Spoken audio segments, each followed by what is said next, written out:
ఏర్పడే ప్రభుత్వ మెడికల్ కళాశాలల్ని ప్రైవేటీకరించే ఆలోచనను కూటమి ప్రభుత్వం విరమించుకోవాలని ఏఐఎస్ఎఫ్ రాష్ట్ర ప్రధాన కార్యదర్శి బందెల నాసర్జీ డిమాండ్ చేశారు. కొత్త వైద్య కళాశాలల్లో 100% మెరిట్ విద్యార్థులకే ప్రాధాన్యతనిస్తామని ఎన్నికల ముందు చెప్పి ఇప్పుడు సీట్లను అమ్ముకోవడానికి సిద్ధపడడం మోసం చేయడం కాదా అని దుయ్యబట్టారు. విశాఖలోని సిపిఐ కార్యాలయంలో జరిగిన మీడియా సమావేశంలో ఆయన మాట్లాడుతూ అధికారంలోకి వచ్చిన 100 రోజుల్లో జీవో నెంబర్ 77 రద్దు చేస్తామని చెప్పి ఇంతవరకు ఆ ఊసే లేదన్నారు. అన్నా క్యాంటీన్లలో 3 పూటల ఒక వ్యక్తిపై 75 రూపాయలు భరిస్తున్నామని చెబుతున్న ప్రభుత్వం సంక్షేమ వసతి గృహాల్లో ఒక్కో విద్యార్థిపై 52 రూపాయలకు మెను ఎలా అందిస్తున్నారో చెప్పాలన్నారు.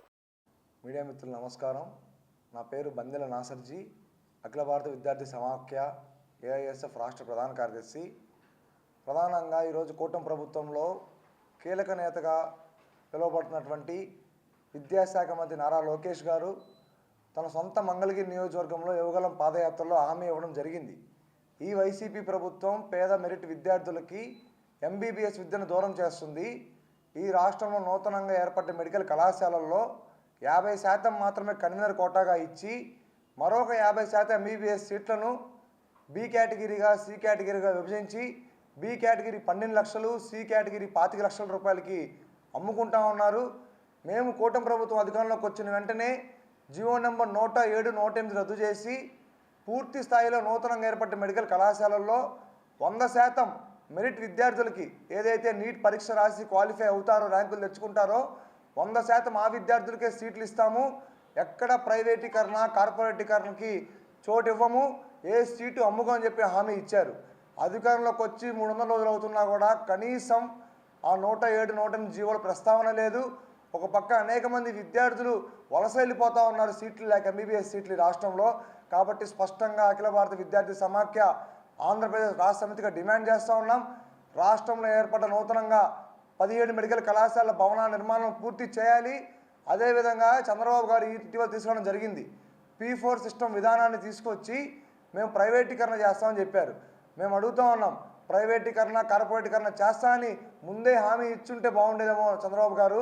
మీరు అధికారంలోకి వచ్చిన తర్వాత మాట మారుస్తూ ఉన్నారు, విద్యార్థులను మోసం చేస్తూ ఉన్నారు.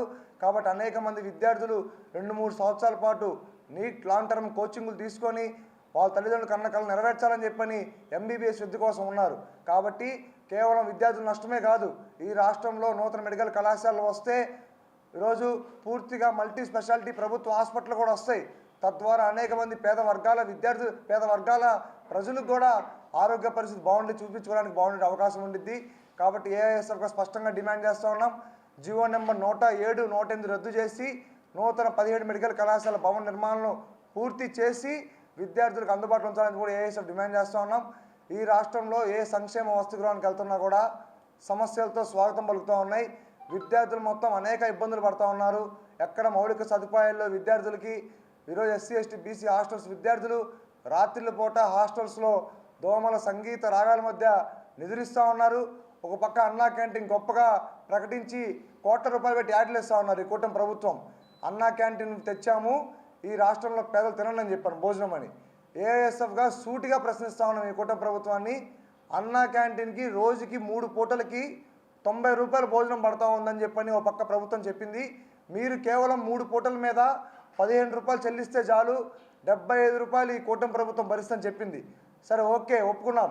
కానీ ఒక పక్క సంక్షేమ హాస్టల్ విద్యార్థులకి రోజు మార్చి రోజు గుడ్లు పెడతాము, 3 పూటలు చికెన్ పెడతాము, అదేవిధంగా స్నాక్స్ ఇస్తాము, అట్టికాయలు ఇస్తామని చెప్పని ఈ రాష్ట్ర ప్రభుత్వం గొప్పగా మెనూ ప్రకటించింది. గొప్పగా మెనూ ప్రకటించడమే కాకుండా చిక్కీలు ఇస్తామని చెప్పి గత ప్రభుత్వం తెచ్చింది. ఏఎస్ఎఫ్గా సూటిగా అడుగుతూ ఉన్నాం, అన్నా క్యాంటీన్లో గుడ్లు ఉండవు, పాలు ఉండవు, స్నాక్స్ ఉండవు, అట్టికాయలు ఉండవు. కానీ హాస్టల్ విద్యార్థులు మాత్రం ఈ రాష్ట్ర ప్రభుత్వం గొప్పగా మెనూ ప్రకటించింది. అన్నా క్యాంటీన్కి 90 రూపాయలు పడతా ఉంటే మరి హాస్టల్ విద్యార్థులు కేవలం 52 రూపాయలకి ఎట్లా ఇవన్నీ అందిస్తున్నారు? అన్నా క్యాంటీన్లో కేవలం పప్పు అన్నం, సాంబార్ అన్నం, పెరుగన్నం మాత్రమే ఉంది. వాటికే 90 రూపాయలు పడుతున్నప్పుడు మరి గుడ్లు, చికెన్ ఇవన్నీ పెడుతున్నప్పుడు విద్యార్థులకి 52 రూపాయలకి ఎట్లా ఇస్తా ఉన్నారు? కాబట్టి ఏఎస్ఎఫ్గా సూటిగా అడుగుతాను ఈ ప్రభుత్వాన్ని, అన్నా క్యాంటీన్ అడ్డం పెట్టుకొని ప్రజాధనాలను లూటీ చేస్తున్నారా?